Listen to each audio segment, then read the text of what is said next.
Fox News can now project that former Secretary of State Hillary Clinton will beat Vermont Senator Bernie Sanders in Nevada's Democratic presidential caucus, breathing new life into her campaign just a week and a half after she lost to Bernie Sanders in New Hampshire by 22 points. So now there is new life, as we say, for Hillary Clinton in Nevada. Come on out to the camera here and I'll show you how this is shaping up and why we can probably make a call, in all likelihood, at 48% of the vote coming in. Remember, Clark County, Las Vegas, 70% of the vote. Hillary Clinton is doing well here, right? She's up about 10 points, as we suggest, with 41% of the vote coming in.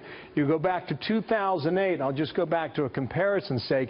In that county specifically, Clark County, Hispanic voters you find there, a lot of union voters. Hillary Clinton has camped out there for the last week, spending a lot of time in Clark County.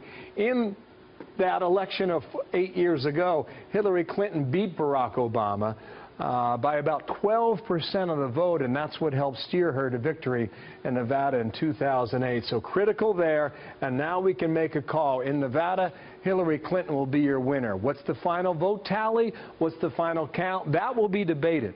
We can't say what it is right now, but that margin of victory, that margin of difference will be a significant storyline that will be going out to, well, for the next week when the Democrats go to South Carolina a week from today.